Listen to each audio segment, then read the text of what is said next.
Welcome to the Greenfield Report with Henry R. Greenfield, your gateway to understanding today's geopolitical landscape.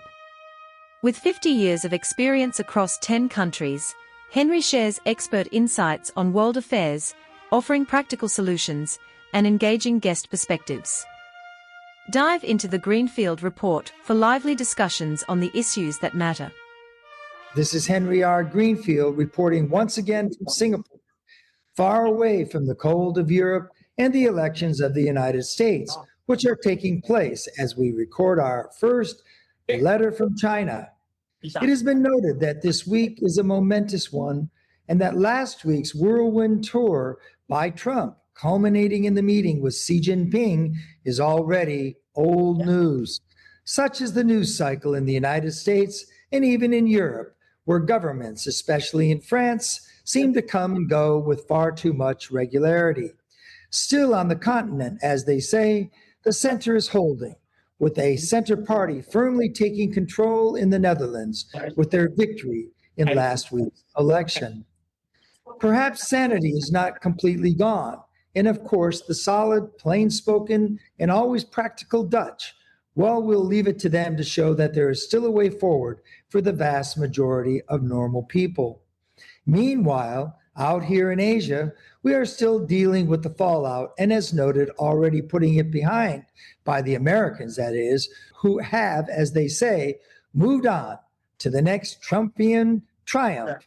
Or is it the ongoing crisis, including the gerrymandering galore, as in California, changing its constitution on Prop 50, which we discussed in our previous episode of the Greenfield Report, and of course the loss of SNAP or food benefits for 42 million people in the richest country in the history of the world. And oh, how can we forget the loss of healthcare benefits for, what is it, 15 million people? Yes, a lot on the minds of the average American this week as they go to vote. Well, with that in mind, we at the Greenfield Report feel that the reintroduction of a time-honored way of reaching into a country that is perhaps the most unknown by outsiders these days, but the most critical for all of us, maybe even more than the hijinks of President Trump would lead you to believe about the good old USA, is the People's Republic of China.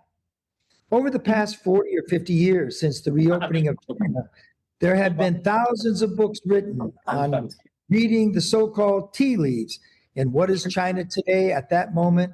And this was all followed closely for decade after decade until it began to slow after Xi Jinping became chairman of this amazing country in 2013, whose very name, the name of the country, Zhengguo, or the center of the universe. So you know how the Chinese ultimately look at themselves, or at least their leaders, ranging back 5,000 years. And they have done this over the millennia to this very day. From 2013 onward, the number of foreigners began to go down. Then COVID cut off the tap. And before you knew it, there were literally few to none, especially Caucasians, who were replaced by their mainland Chinese counterparts. Emerging from COVID, which China did solely, and then with great pain, there are, if any, fewer and fewer foreigners. So how can it be that to have almost no one on the ground, no one with decades and decades of experience, not an academic, not some diplomat sitting in their lovely villa in Beijing, but someone who has been there and is amazingly 40 or 50 years later is still there. An American in Shanghai. That should be the stuff of a movie at this point.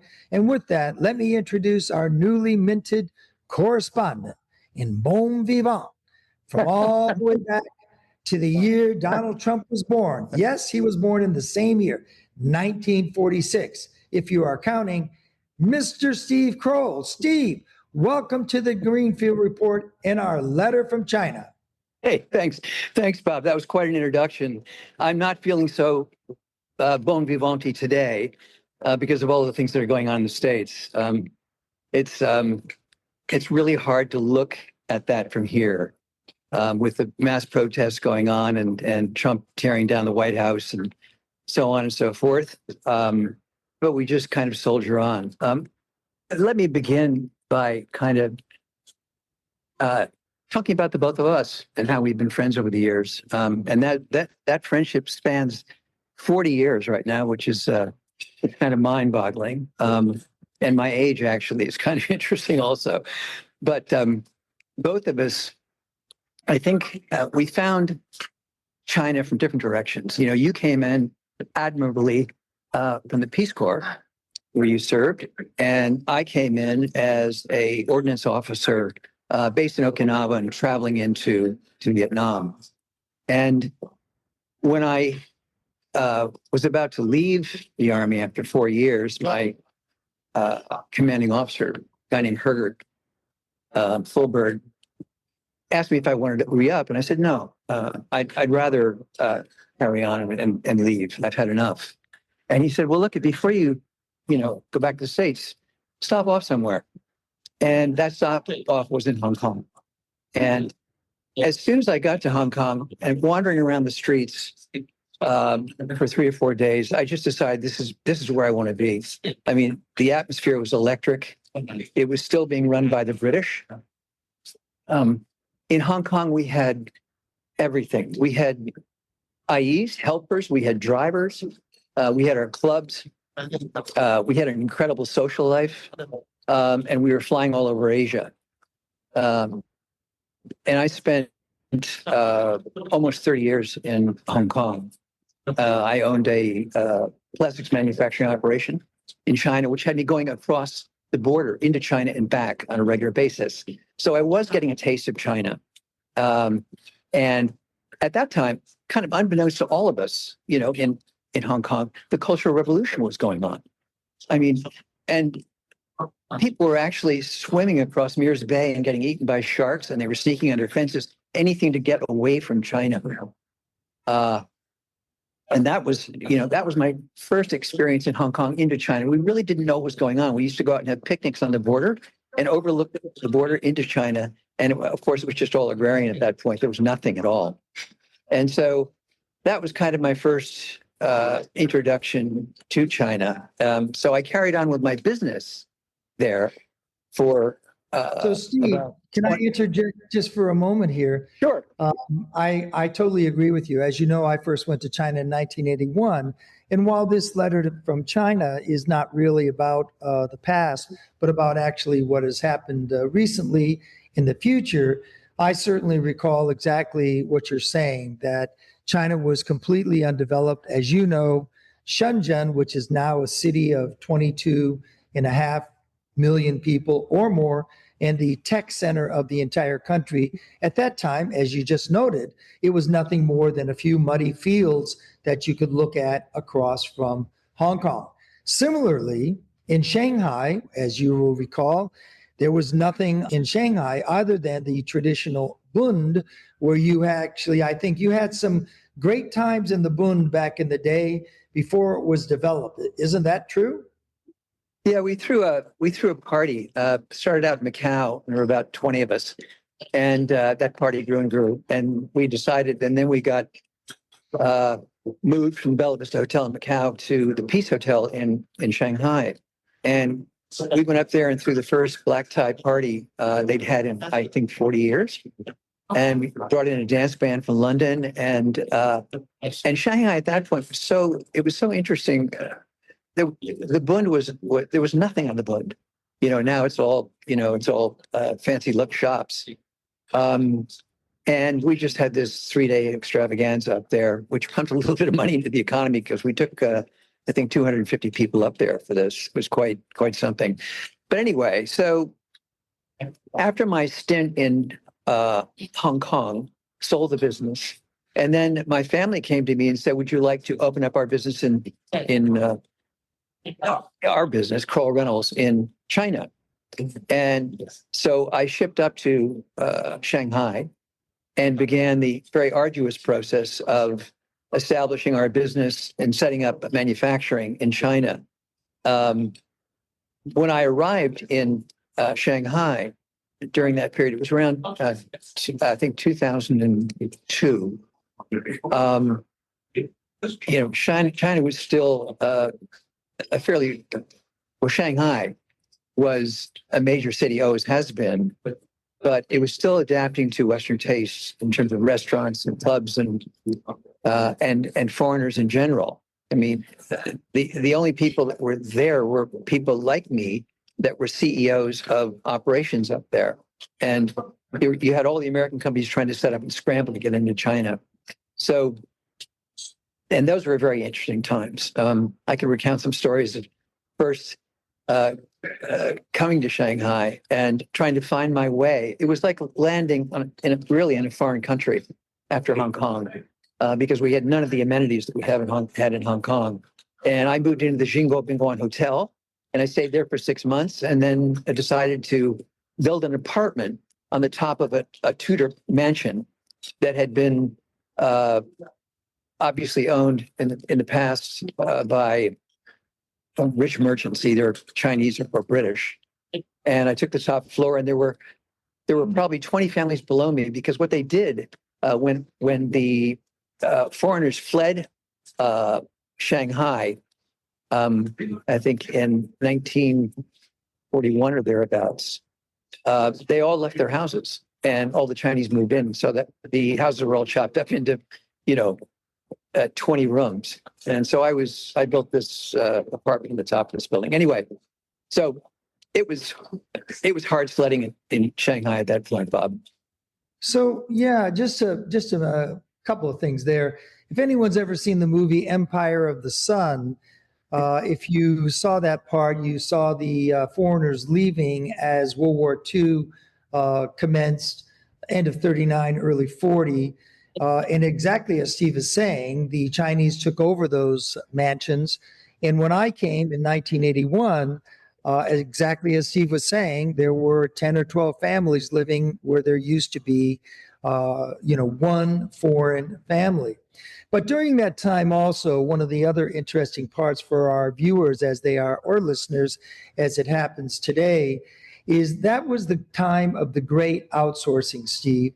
That was the time when George W. Bush was focused on Afghanistan and his wars in Iraq and Afghanistan. And what happened was over 8 million jobs from the United States and several more million from Australia, Japan, of course, Europe, all were outsourced to China. So what we had then was a hive of activity where, as you said, there were a lot of foreign CEOs, but there was also a tremendous amount of investment. I would just like to note for everyone, at that time, I was a director of a company called Autodesk. You may know it as your AutoCAD drawing and architectural software program. We had some meetings over then in the Bund, which was going up rapidly to 50, 60, 70-story buildings. And this was 2002, and Autodesk opened up a big center in Shanghai with 2,500 people. Basically, Steve, what I'm trying to get across here is everybody believed that China was going to change to become something more like the US, that even though Tiananmen Square had happened, that the economics of China would inevitably make China more Western. But I think, as you found out, even while those days were incredibly go, go, go, and the glamour and the glitz had come back, not at all like when those lights were out days when you had your party on the Bund 25 years earlier at that point. But at that point, everybody thought it was going to be great in China, and it somehow did not work out that way. So why was that? Was it okay up until Xi Jinping came, Steve, or was that big change coming and it was inevitable? Oh yeah, that change happened well before Xi Jinping. The Chinese were really concentrating on seeing our technologies. And in order to enter business there, you had to open up your technologies. And that's what they required. And so basically over a period of 10 years, they acquired all this technology and they moved their own people into management positions. And, as a result, fewer and fewer foreigners were involved in Chinese businesses. I mean, today, I'd be very surprised if there were any foreign CEOs of any sort in businesses in China. It's all the Chinese, and this was very well planned out. I mean, this was their plan to move us out and make it get independent, basically, of American companies, and they've done that very, very successfully. Another typical long-term planning by the Chinese government.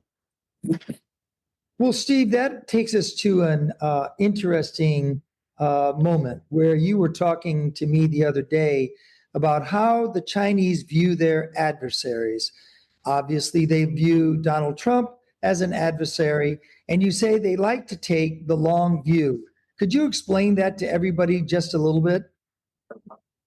Well, yes. I mean, the Chinese take a long view on everything, and it's very, very useful. Even though they're and you combine that with the efficiencies up here, and China is quite amazing. But anyway, the Chinese leadership wants to know the ins and outs of their adversaries and the people that they generally work with. They seek to they want to be dealing with a government that's stable and that they can understand. And I mean, if we want to get into the Trump scenario, I mean, this has thrown them way off balance, I think, because they have a hard time understanding who this gentleman is and what he's about. So basically, if we take a step back for a moment, I returned to China. I've gone in and out of China for the last 40 plus years, 45 years, I guess now. And I returned to China in 2015, 16. And what I noticed was, as you were talking about here, up in Shanghai, I was in the south, an acceleration on all fronts with the Chinese. At that point, it was not yet clear how fast this was going to go. And I would have to admit that I represented a couple of companies that were still outsourcing their technology to China because they felt they wanted to get into the world's, what they felt would be the future world's largest market, as well as to gain the benefits of having this kind of hardworking workforce. However, that all came to a halt for me and so many others when COVID hit. I left just before COVID, thankfully, went back to Australia, and then the curtain came down on China. And I would like you to speak just for a moment for that time. And to me, it seems to me there are two pivotal points here. The rise of Xi Jinping and also the kind of like militarization, as well as China taking its, what they believe rightful role in the world. And then secondly, COVID. How was that intersection between the two of those handled? And then when China emerged from COVID, where were they? Because there are no more foreigners around to tell us that story. Well, I was here during COVID, and actually, I had my vaccines done by the Chinese, which at that time to me was fairly scary because they had developed their vaccines off our vaccines. At that time, yes, so many foreigners left because of COVID. That exodus had already started well before COVID. COVID just was an adder that pushed more foreigners out of Shanghai. And so, what we ended up with here were just a smattering of foreigners compared to the way it used to be. When after my first 4 or 5 years in China, China was banging. It was really exciting to be up here. It was wide open. People were having a lot of fun. Americans, Europeans were trading in and out. It was great. And then things changed. I mean, dramatically. When Xi Jinping came into power, a lot of the fun venues were closed down. More and more foreigners started to leave. And now, if you look at it today, there are very few hospitality outlets that cater to foreigners. And also, not too many people speak English up here anymore. That's quite extraordinary. I'm sitting here in the Peninsula Hotel, where I come for coffee and lunch and sometime, and everybody here, of course, is conversing in English. But you step outside and go into a shop or stop to ask directions on the street, and people aren't speaking a lot of English. Now I'm living now with my family out in a town of 250,000 Chinese called Nanchao, which is directly south of Shanghai. And I can tell you that I haven't seen a foreign face there in 3 years. That's extraordinary. I'm as far as I can tell, I'm the only Caucasian there. I have a 5-year-old daughter who looks a lot like me, and so when we're walking around the streets, I mean, it was like being back in China, 40 years ago. People stare at you and wonder who you are and why you're there. I get a lot of that, but I also have a great affection for the Chinese in that I found everybody in Nanchao to be very friendly towards us, which kind of surprised me. I'm taking an aside here, but China's really divided in terms of its population. It's divided into those people who went through the Cultural Revolution, the 60s and 70 years old, 50s, 60s, and 70 years old, and the other group of people that are in their 20s and 30s and early 40s that are a go-go group of people. They're all driving around in very, very fancy electronic vehicles. And so that's what I see, and that's what I see in Nanchao. Anyway, that was a little diversion, but go ahead, Bob. Yeah, so that was really interesting. Thanks a lot for that. I know you've mentioned it in the past, and I think we have come full circle for China in terms of the opening of China, and now, in effect, in some ways, the closing of China, meaning Exactly. China for the Chinese. And this is not at all what was expected. And I want to move forward now to because we're going to be covering these areas a lot in the future in our letters from China, where you will be showing us some of these places where foreigners no longer go. But right now, what's on our plate here is what happened with Trump and Xi Jinping. And I think all of this background information is extremely valuable and extremely important because Trump no longer, and you and I have discussed this, has the on-the-ground intelligence being fed back to him. He only has a few diplomats there who go in and out. There are no longer the U.S. CEOs who used to fly in there, as you know, on a regular basis. They don't go to China anymore. They are doing other things. And so what happens to me, in my view, is that Trump, when he arrived in Beijing, was no better off than, let's say, Ronald Reagan arriving, or even Richard Nixon arriving before that. In other words, a very unknown situation. But this time, the tables were turned as China has now taken the upper hand in so many ways. Well, let's look at Trump's visit to China. I think it started off, if I'm correct, in Malaysia and moved on to Japan, or maybe Japan was the last stop. I'm not quite sure. He was here for the ASEAN and the APEC meetings. And he finished up in South Korea with Xi Jinping. Yeah, that's right. Yeah, he ended up in South Korea. And so it was a real whirlwind tour. And in each of the places that he went to, he was, faded with gold crowns and gold swords and all of the things that he loves. I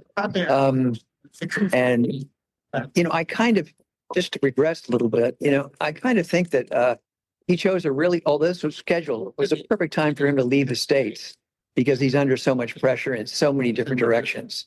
And personally, I don't really think he was up for any of the things that he did here. He cut a few deals on rare earths, but we don't know whether they're going to hold. He did that. He spoke with Xi Jinping at length on rare earths, and Xi Jinping made some promises that go a year out. But I felt that his meetings were basically inconsequential. if that's the right word. I don't really see where he accomplished much of anything. And we can go into the rare earths and the agricultural issues and the fentanyl issues, if you'd like, because those are the key ones that they were talking about. Do you? Yeah, so at this point, I would like to introduce something for our next episodes of Letters. I'm going to show you a book here. This is Breaking the Engagement by David Scheinbaugh. This is written by a very close friend of our next guest, who's Mr. Chris Fussner, who's going to be having a letter from Singapore or letter from Asia. And Steve, we're going to be discussing exactly how the rest of Asia looked at Trump's visit, as also the declining American presence in this part of the world. I believe it's not only a situation for the United States of not having, using the Trumpian way of calling it, the cards anymore, but also Trump's type of singular diplomacy, meaning that he likes to do deals. He has moved decidedly away from working with allies.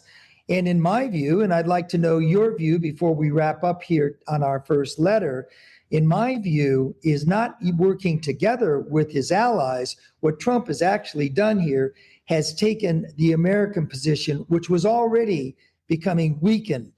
Let's go back all the way to George W. Bush, then to Obama, who was not very effective, but he did at least have this so-called TPP, the Trans-Pacific Partnership, which of course Trump dumped in his first term. However, Trump, and you remember this, Steve, he had Mike Pompeo. And Mike Pompeo, as Secretary of State, did the surround of China, which was a very, very powerful strategy. And it was kind of followed by Joe Biden, who was an alliance guy. This time, we are not seeing any of that at all. We are seeing the singular diplomacy. And in my view, and I'd like to know yours, this plays right into the strength of China and not the United States. How do you feel about that? Well, we used to have a diplomatic corps. Where the hell are they? We used to have great diplomats stationed all over the world, and I think a lot of them have been released or replaced. And our State Department is, certainly not what it used to be. And that's, to me, very disturbing because I've spent most of my life over here, and I've interfaced with almost all the consul generals. It's changed. We've been weakened in that area, greatly weakened, I think. But do we want to talk about what Trump lost or gained during his trip, or shall we save that for another? Well, podcast? I think you can just sum it up for us. What do you think I think that's a perfect point here for you to tell us what did he lose and what did he gain?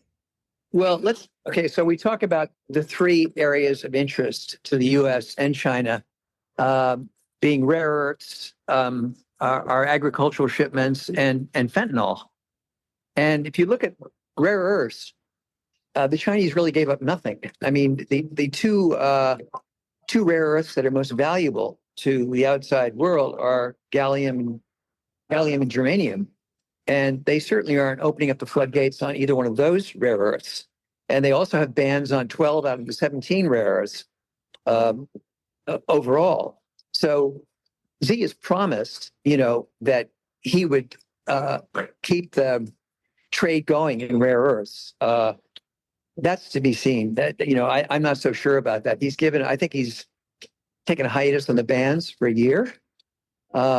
We'll just see how that goes. But I don't think the Chinese are about to give up their dominance in rare earths. And not only that, but it's going to take us 5 to 7 years, okay, to put processing facilities online for rare earths. Now that to me is pretty scary. That's a long time. And China will certainly try and leapfrog us in things like AI, and based on their controlling the rare earths. Now, Steve, you have a very interesting position on fentanyl and the historical basis, which I'm not sure it's 100% true, but you feel pretty strongly about it and how the Chinese look at fentanyl and that long ago crisis, which is the opium wars and the opium.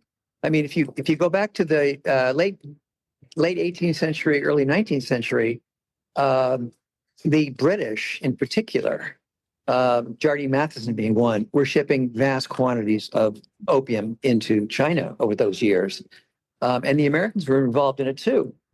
Very interesting. Some of America's premier families were involved in the opium trade. And just as an aside, my cousin is a marketing manager for the Peabody Museum in Essex, Mass. And that museum was founded on the China trade. Really very, very interesting. If anybody is ever in Essex, Massachusetts, and has any interest in, China trade, it's a wonderful place to visit. Anyway, so the Chinese, the Americans, the British and the Americans ship in, I think there was at the end of it, it was like 1,000 plus chests of opium. Now, of course, the Chinese were complicit in this because it had to be distributed throughout China. So we addicted, I say we, the British and the Americans addicted 40 million Chinese to opium, 10% of the population, until the Chinese just said no more and they had an opium war and so on and so forth. But my thinking is that, the people in Beijing must be looking at this historically and saying, yeah, okay, well, we're shipping fentanyl now into the US, and they've killed 250,000 people in the US since 2021. That's a huge number. And over, they say, a couple million addicted to it, right? Originally, the Chinese were shipping actually fentanyl tablets, probably in through Mexico, and then they went to shipping in the precursor chemicals, which they say that they're going to cease, but that remains to be seen. So there's just this interesting historical. So Steve, on that one, I think the key point here, thank you for the historical side of that. I think the key point here that you have mentioned to me many times, what controls are like in China. And I think you would agree that if China wanted to cut off fentanyl 100%, they could. Is that correct or not? Yeah, they could. Absolutely. I mean, the government here mandates something and it gets done. Build me a railroad, 5 years, the railroad's done. Let's get into electronic vehicles, 5 years down the line, 10 years down the line, perfect vehicle. So yeah, sure, they could mandate that. And the rules here for breaking rules are stringent, as in execution or life imprisonment. So sure, they could stop the fentanyl trade if they wanted to, and I hope they will. I think I would say that they're administered. Go ahead. I think we've had enough. I think we've had enough of it. So I think so too. I would say that their rule enforcement is draconian, right?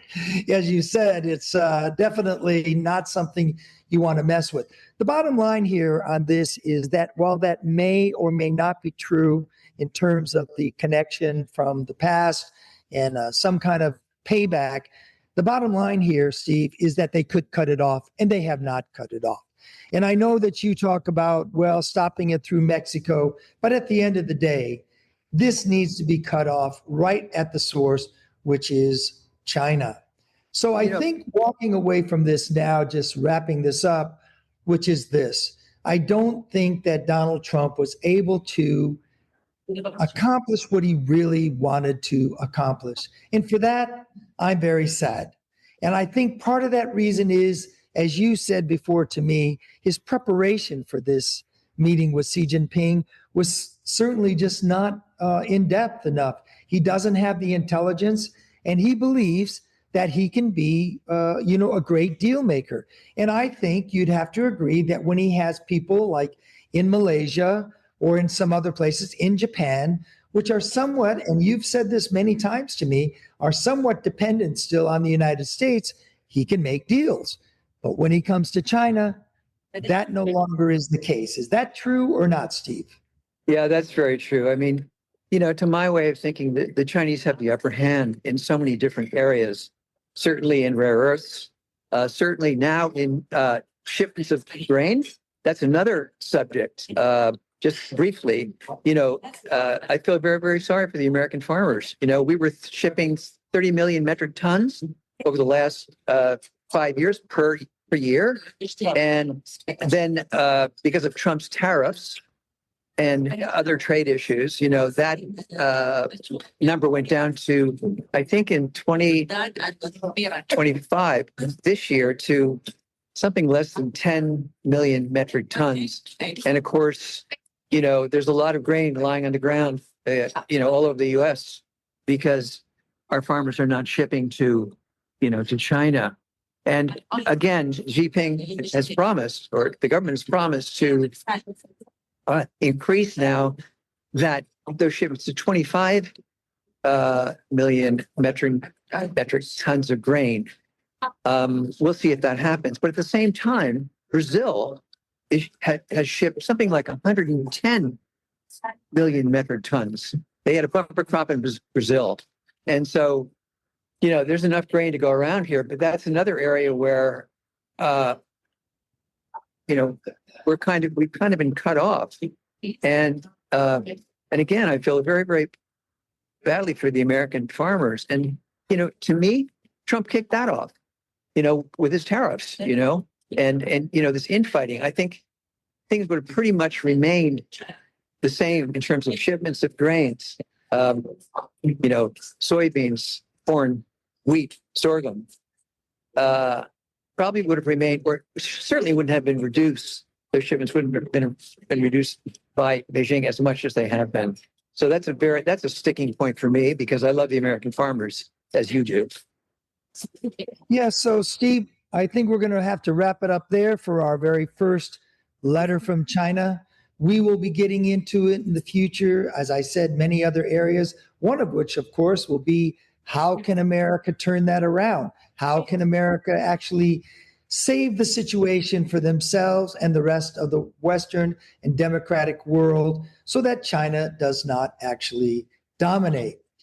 As I said, a little preview, we will be having another letter from Asia later this week, and we will be talking about how other countries in Asia viewed the Trump time here, as well as some of the other key issues. I would like to take this moment here to thank Mr. Croll for spending the time with us and giving us his insight. And also, if I could, I hope that my producer will allow me to do this. I'm going to move this around and show you where I am right now, which is in Singapore. Thank you for joining us on the Greenfield Report with Henry R. Greenfield. We hope today's insights into the ever-shifting geopolitical landscape have sparked your curiosity and broadened your perspective. Stay connected with us for more in-depth discussions and expert solutions.